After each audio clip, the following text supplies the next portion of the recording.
நீங்கள் பார்த்துக் கொண்டிருப்பது உங்கள் விஜய்.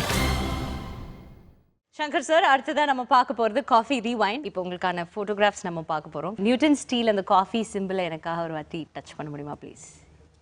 எஸ், உங்களுக்கான போட்டோகிராஃப்ஸ். இது வந்து காதலனுடைய ஃபஸ்ட்டு டே ஷூட்டிங். இவர் வந்து அந்த நாட்டியாலயாவில் வந்து ஒரு இது பண்ணி பரதநாட்டியம் கற்றுக்கிட்டு அந்த மாண்டேஜஸில் இவர் கற்றுக்கிற மாதிரியான மாண்டேஜ். அது அப்பா எஸ்பிபி சார் ஃபாதர் கேரக்டர் பண்ணார் இல்லையா, அவர் கூட இருந்து என்கரேஜ் பண்ணுற மாதிரி அந்த மாதிரியானது நாள் எடுத்தது. SPB sir as an actor சொல்லுங்களேன். ரொம்ப கேஷுவலாக இருக்கும், ரொம்ப அலட்டிக்காமல் நடிப்பார் அவர். ரொம்ப ஸ்வீட்டாக இருக்கும் என்ன பண்ணாலும். பார்த்தீங்கன்னா அந்த சாங்லேயே கூட காதலிக்கும் பெண்ணின் கைகள் அந்த பாட்டில் கூட பெரிய சிங்கரை நீங்கள் டான்ஸர் ஆகிட்டீங்க. வெறும் கஷ்டப்பட்டு ஒரு பரதநாட்டியம் ஆடுவார் யார், பிரபுதேவா. பக்கத்தில் அவர் வந்து நின்ன இடத்துல வெறும் கையை அதே மாதிரி ஆட்டுவார். அவர் ரொம்ப க்யூட்டாக இருக்கும். அதில் அவர் குழந்த மாதிரி குதிப்பார். அவர் டேக் டயத்தில் போய் ரிஹர்சல் பார்க்கும்போது அவர் கரெக்டாக குதிக்கும், கேமரா ஆட்டி விட்டேன். ஜீவா என்ன இல்லை அவர் குதிக்கும் போது இந்த மாதிரி ஆட்டுவோம் கேமராவை. அந்த மாதிரி சேஷ்டையெல்லாம் நிறையா பண்ணோம் அந்த சாங்கில் பார்த்தீங்கன்னா. ஸோ அப்புறம் அடுத்த டேக் வந்து ப்ராப்பராக ஜீவாவே கரெக்டாக அவர் குதிக்கும் போது கேமரா ஒரு ஆட்டி இடமே எல்லாருமே இப்படி பண்ணுவாங்க ஆடும்போது. அதெல்லாம் ரொம்ப ரொம்ப இன்ட்ரெஸ்டிங், ரொம்ப ஜாலியாக பண்ண படம் அது காதலன். ஜீவா பற்றி ஒரு வார்த்தைகள் சொல்லுங்களேன். ஜீவா கிட்ட வந்து இப்போ என்னென்னா ஒரு கலர் சென்ஸ் இருக்குது. நிறைய டெலி ஒர்க் பண்ணுவார், ஜூமில் தான் ஒர்க் பண்ணுவார். அதில் ஒரு ஹாப்பினஸ் இருக்கும், ஒரு மலர்ச்சி இருக்கும், ஒரு அழகாக இருக்கும். ஏன்னா என்னுடைய எல்லா சீன்ஸுக்கும் ஒரு லைஃப் கொடுத்தாரு. ஐ மீன் விஷுவலாக வந்து like really I miss him. Like I didn't expect like இந்த ஏஜில் இல்லை நெக்ஸ்ட் பிக்சர் போகலாம் சார். உங்களோட ஃபேவரட் சில பேர் இந்த ஃபோட்டோகிராஃப்ஸில் இருக்காங்க இல்லையா? பார்த்தீங்கன்னா தமிழ் சினிமா, ஏன் இந்திய சினிமாவிலே இல்லை, முக்கியமானவங்களாம் இருக்காங்க. Like Kamal sir and Mani sir, Rahman, Parthiban. இது ரொம்ப ஸ்பெஷல் பிக்சர். ஏன்னா சங்கர் சார் மணி சார் ஒரே பிக்சர்ல இருக்காங்க.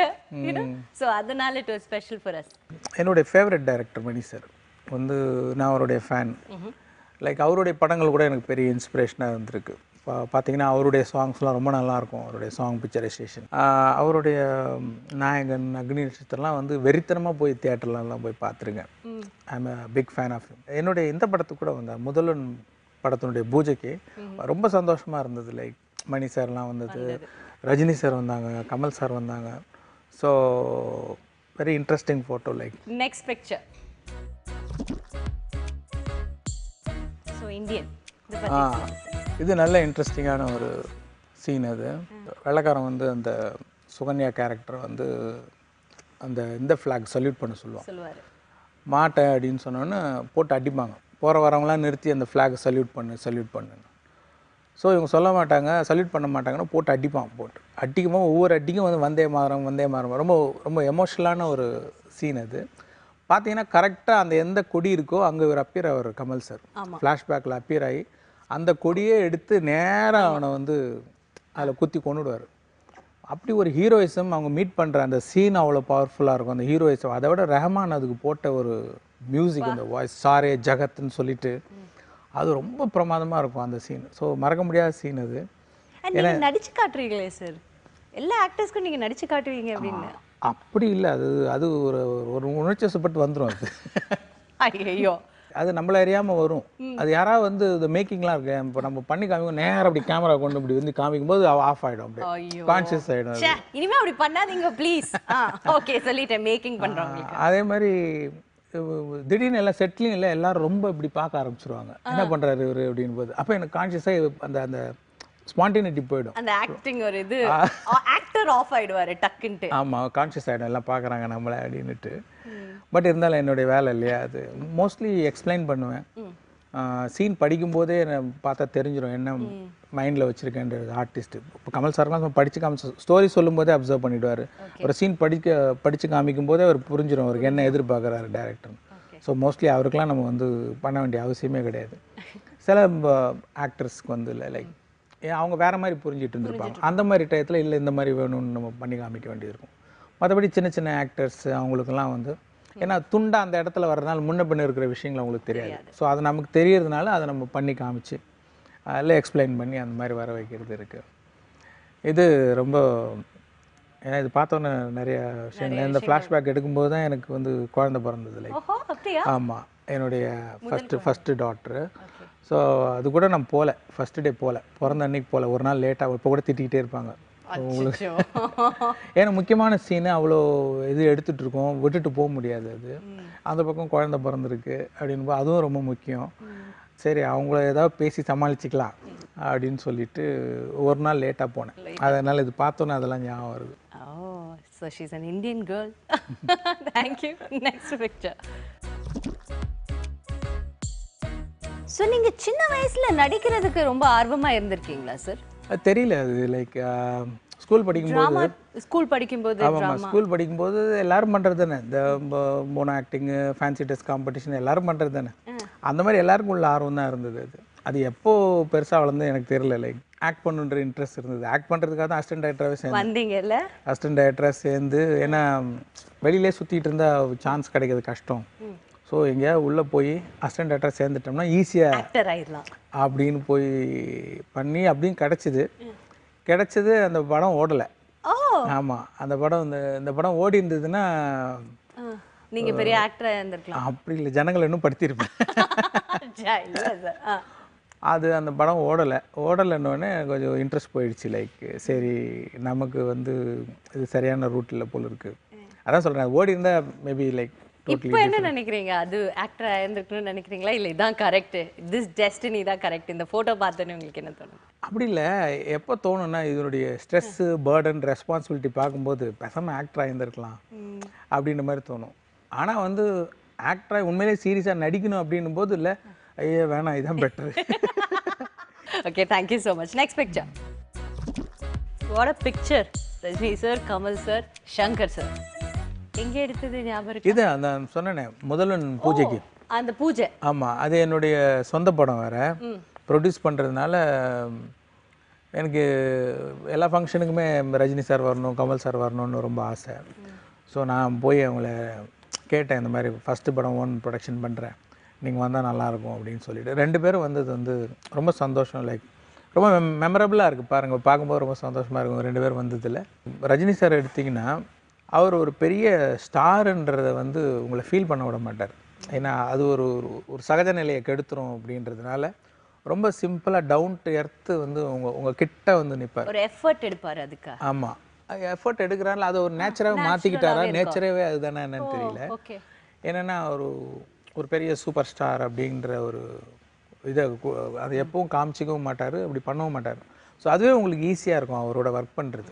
ஸோ இது காம்ப்ளிகேஷனே இருக்காது, எப்படி சொல்லலாம், அவர் எந்த தயக்கமும் இல்லாமல் ரொம்ப ஈஸியாக ஒரு நியூ ஃபேஸுக்கிட்ட எப்படி நீங்கள் வேலை வாங்க முடியுமோ அந்த ஒரு சௌகரியத்தை கொடுப்பார், கன்வீனியன்ட்டை கொடுப்பார். கமல் சார் அது வந்து என்னென்னா அந்த பர்ஃபார்ம் பண்ணுற பார்க்கறது இருக்குது பாருங்களேன். நம்ம எல்லாம் கன்சீவ் பண்ணியிருப்போம், எழுதியிருப்போம் சீனெல்லாம், அதை கொண்டு போய் அவர் கொடுத்து கேமரா ஆன் பண்ணோடனே அது உள்ளேருந்து ஒன்று வரும், அந்த பர்ஃபார்மன்ஸு அப்படியே அந்த அசந்து போய் நிற்கிறது இருக்குல்ல, நம்ம டேரக்டர்லாம் மறந்து அது பார்க்க அவ்வளோ நல்லாயிருக்கும். லைக் அப்படி இருக்கும். இன்னொன்று அவரெல்லாம் கேமரா வைக்கலாம், நம்ம ட்ராலி போட வேண்டிய அவசியம் இல்லை, ஜிம்மி ஜிப்பு இதெல்லாம் போட அப்படி நேராக முகத்துக்கு நேராக கேமரா வச்சுட்டு நம்ம பாட்டுக்கு.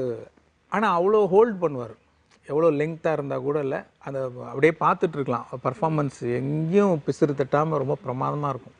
லெங்க்தி ஷாட் வைக்கலாம், க்ளோஸ்அப்பு, அவ்வளோ அருமையான ஒரு ஆக்டர். லைக் தோணும், நான் நிறைய கேரக்டர்ஸில் பார்க்கும்போது இது கமல் சார் பண்ணியிருந்தா எப்படி இருக்கும். இப்போ இந்த ஐ படம் கூட இல்லை, பல தடவை அந்த தாட் வந்து இது கமல் சார் பண்ணியிருந்தா எப்படி இருக்கும். ரஜினி சார் கூட ஒரு ஃபங்க்ஷனில் சொன்னார், சங்கர் சார் நான் கமல் கிடையாது, ரஜினி சார் எவ்வளோ சொன்னார். ஏன்னா ரோபோ முதல்ல கமல் சார் வச்சு கன்சீவ் பண்ணியிருந்ததுனால அவர் முதலே அப்படி தான் அவர் அப்படி சொல்லுவாரே தவிர அவர் பர்ஃபார்ம் பண்ணும்போது இல்லை. லைக் அதுவும் அப்படியே ஆஸ்டாக், நமக்கு எதுவுமே இன்டர்னலி ஆர்கன் கூட வேலை செய்யாது, அவரை பார்த்து அப்படியே நின்றுடும். ஏன்னா அந்த எந்திரன் பார்த்தீங்கன்னா அந்த ரெட் ஷிப் சொருவின உடனே அந்த வில்லன் கேரக்டர் ஒன்று வரும் வந்து அதோடைய இன்ட்ரொடக்ஷன் ஷாட் பார்த்தீங்கன்னா அந்த கேமரா நவுந்து அப்படி அந்த கண்ணாடி கிட்ட வரும். நெக்ஸ்ட் ஷாட் கட் பண்ணால் அந்த கண்ணாடியில் வந்து இவரோட உருவம் தெரியும், என்ட்ராகும்.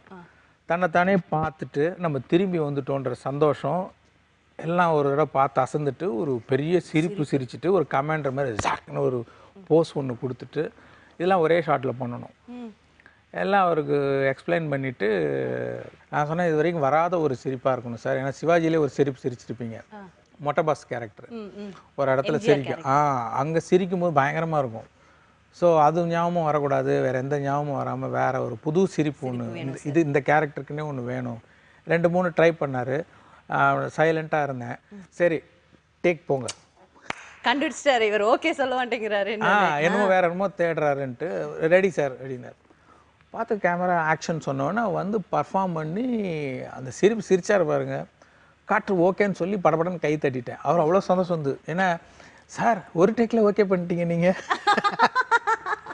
அவர் நான் ஏதாவது ஒரு டேக்கில் ஓகே பண்ணால் அவ்வளோ ஆச்சரியப்படுவார். சார் எப்படி சார் ஒரே டேக்கில் ஓகே சொல்லிட்டீங்க அப்படின்னு வருவார்.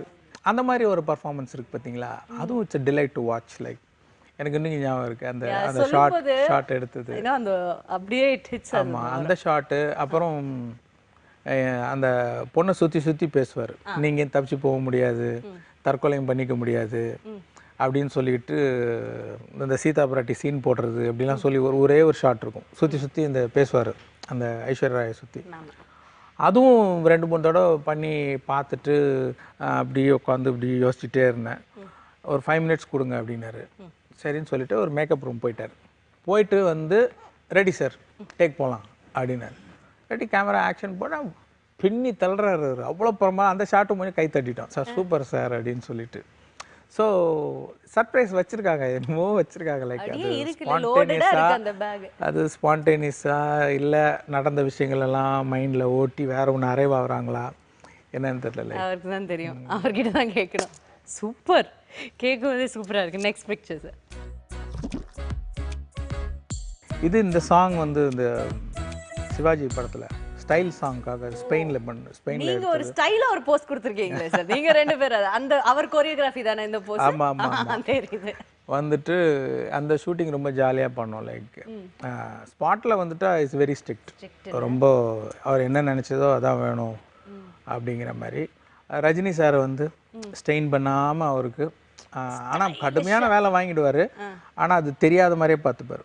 ரொம்ப ஸ்வீட்டாக பேசி கம்ஃபர்ட் கொடுத்து எப்படி வேலை வாங்கணுன்றது தெரியும். ஸோ அந்த ஒரு ஷார்ட் எடுத்துக்கும் பொசிஷன் கொடுக்கறதுக்காக அப்படின்னு நாங்கள் 2 பேரும் பொசிஷன் கொடுத்தோம். Nice memory. Next picture.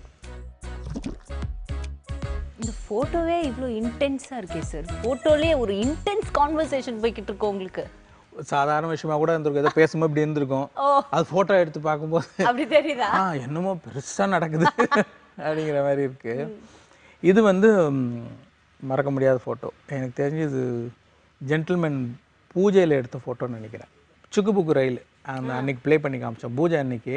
ஜென்ரலாக அப்போது வந்து ரெக்கார்டிங் தேட்டரில் தான் பூஜை அன்னைக்கு வந்து சாங் ரெக்கார்ட் ஆகும். ரெக்கார்ட் ஆகும்போது அந்த பூஜை முடிஞ்சோடனே சாங் ரெக்கார்டிங் போவாங்க, அது மத்தியானம் வரைக்கும் போவோம். கரெக்டாக ஒரு 2 மணிக்கு போது எல்லோரும் கேட்கலாம் அந்த பாட்டு எப்படி வந்திருக்கு அப்படின்றது. ஆனால் இவர் வந்து இவருடைய ரெக்கார்டிங் ஸ்டுடியோ பூஜையெல்லாம் போட முடியாது, அவர் வீட்லேயே கேள்விப்பட்டிருப்பீங்க, லைக் சின்னதாக ஒன்று வச்சுருப்பார். ஸோ அப்போ அந்த சம்பிரதாயம் வந்து இப்படி இருக்கிறனால பூஜை அன்றைக்கி ரெக்கார்டிங் இருக்கணும் அப்படின்னோடனே அவர் இந்த சாங் அங்கே ரெக்கார்ட் பண்ணுறது முடியாது, நான் ஸ்டேஜ் பை ஸ்டேஜாக பண்ணுவேன் அப்படின்ட்டு. சரி அப்போ என்ன பண்ணலாம் அப்படின்னு முன்னாடியே ரெக்கார்ட் பண்ணிவிட்டு அன்றைக்கி வந்து ஒரு சாமி பாட்டு வந்து ஒரு சம்பிரதாயத்துக்காக அங்கே ஒரு சாமி பாட்டு, ஒரு வீணை தம்புராலாம் வச்சு ஒரு சிங்கர் வச்சு ஒரு சாமி பாட்டு ஒன்று எடுத்துகிட்டு சம்பிரதாயத்துக்காக எடுத்துகிட்டு இந்த சாங்கை ப்ளே பண்ணி காமிச்சோம். ப்ளே பண்ணும்போது எல்லாருக்கும் ஒன்றும் புரியல, என்ன பாட்டு இது புதுசாக இருக்குது, இது வரைக்கும் எல்லாம் அசந்து போயிட்டாங்க. லைக் ரொம்ப மறக்க முடியாத ஒரு அனுபவம் அது, அன்னைக்கு எடுத்தது தான் அது. இப்போ சிக்கு புக்கு ரயில போட்டால் கூட ஆடாமல் இருக்கவே முடியாது. இன்னும் still young and still keeps as going. Super. Next picture sir. இது அன்னியன் படத்தில் நாசர் டாக்டர் கேரக்டர் வந்து இவரை ஸ்டடி பண்ணுவார். ஓகே. ஸ்டடி பண்ணி ஹிப்னடைஸ் பண்ணி அவருக்குள்ளே இருக்கிற அன்னியன் ரெமோ இந்த கேரக்டர்லாம் வெளியில் வரும். ஆமாம், அதை ஸ்டடி பண்ணுவாங்க எல்லோரும் அந்த டாக்டர்ஸ்லாம் அந்த ரூம்லேருந்து. அப்போது அந்த அன்னியன்லேருந்து சட்டுன்னு ரெமோவாக மாறுற அந்த சீனு, அதில் வந்து இந்த ஒரு இது ஒன்று இருக்கும், அப்படி சுற்றிக்கிட்டே இருக்கும், அந்த ஃபோக்கஸ் பண்ணுறதுக்காக அது ஒரு ஸ்டாண்டில் வச்சுருப்பாங்க ஹிப்னடைஸ் பண்ணுறதுக்காக. ஸோ அந்த ஸ்டாண்ட் எடுத்துகிட்டு அது மைக் மாதிரி வச்சுட்டு முதல்ல பாடுவார். அப்புறம் அங்கே நாசரையே பிடிச்சிட்டு அவரே சுற்றி கித்தி பாடுற மாதிரி இருக்கும். ஸோ அது ரிஹர்சல் காமிக்கிறதுக்கு அசிஸ்டன்ட் டைரக்டர் பொசிஷன் கொடுக்குறாரு. அதை நான் பார்த்துட்ருக்கேன். ஃபுல் பிக்சர்ஸ் எல்லாம் பார்க்கும்போது அப்படியே ஒரு மெமரி லைனில் போன மாதிரி இருந்தது. Did you enjoy this? ஆமாம், எதிர்பார்க்கல. இது லைக் இன்ட்ரெஸ்டிங். Okay, thank you.